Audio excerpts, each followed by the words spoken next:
कहानी अपना स्थान स्वयं बनाएं। एक समय की बात है। एक बादशाह ने अपने मंत्री से कहा, मुझे एक निजी सहायक की ज़रूरत है।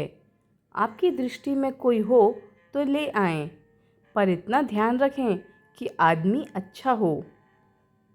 बहुत दिनों की जांच पड़ताल के बाद मंत्री को एक आदमी सही लगा।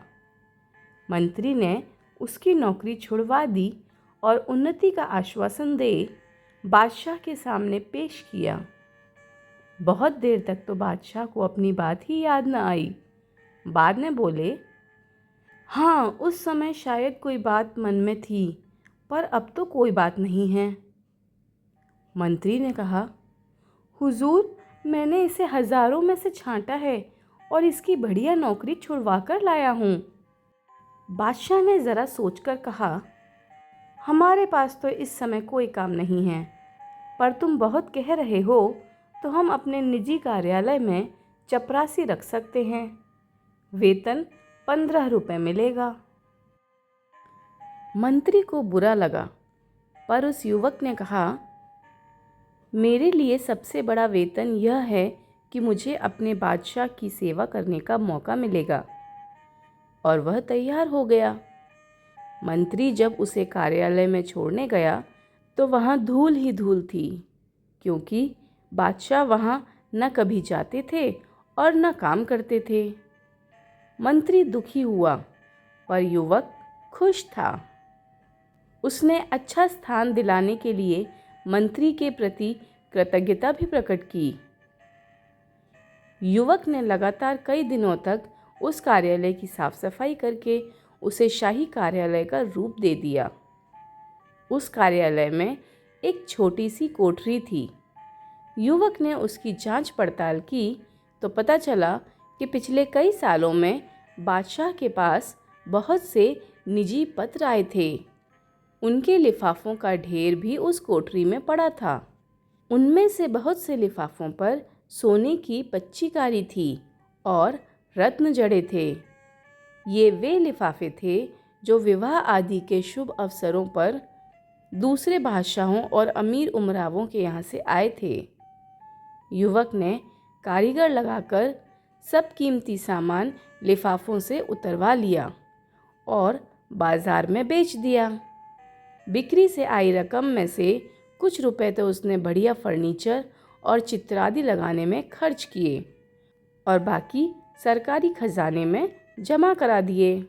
जहाँ वह सामान बिका उसकी भी रसीद ली और जहाँ से यह सामान खरीदा गया उसकी भी।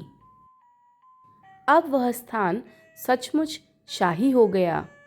चुगलखोरों ने बादशाह से उसकी शिकायत कर दी कि वह रुपया लुटा रहा है। एक दिन बादशाह गुस्से में भरे वहाँ आए तो देखकर दंग रह गए। फिर भी उन्होंने तेज आवाज में पूछा, तुमने यह सजावट किसके रुपयों से की? यहीं के रुपयों से हुजूर, कहकर उसने रद्दी लिफाफों की कहानी सुनाई और खजांची से गवाही दिलाई कि सामान खरीदने के बाद बचा हुआ रुपया खजाने में जमा किया गया है। बादशाह बहुत खुश हुए और उन्होंने उस युवक को अपने राज्य का वित्त मंत्री बना दिया।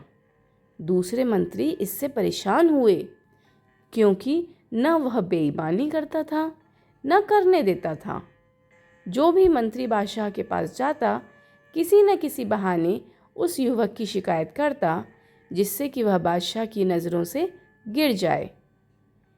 एक रात 2 बजे बादशाह ने अपने सेनापति को बुलाकर कहा, हमारे सब मंत्रियों को उनके घरों से उठाकर इस कमरे में ले आओ, और हाँ, वे जिस हालत में हों उसी हालत में लाए जाएं।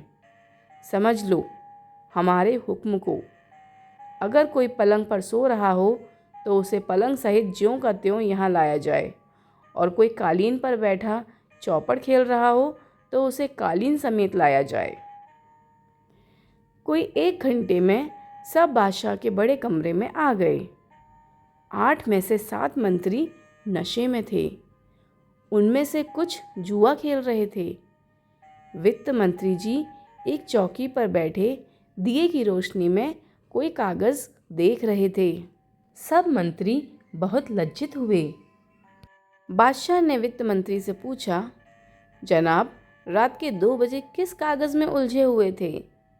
वित्त मंत्री ने उत्तर दिया, हुजूर, दूर के इलाके से इस साल का जो राज कर आया है उसमें पिछले साल से 1 पैसा कम है, इसलिए बार बार देख रहा था कि जोड़ में भूल है या सचमुच पैसा कम है। बादशाह ने अपनी जेब से 1 पैसा फेंक कर कहा, लो, अब हिसाब ठीक कर दो और जाओ आराम करो। वित्त मंत्री ने नम्रता के साथ पैसा वापस करते हुए कहा, हुजूर, पैसा तो मैं भी डाल सकता था, पर यदि पैसा कम है और उसके लिए पूछताछ न हुई तो इससे अफसरों के काम में ढील और उनके मन में बेईमानी पैदा होगी। बादशाह बहुत खुश हुए और उन्होंने उस युवक को अपना प्रधानमंत्री बना लिया।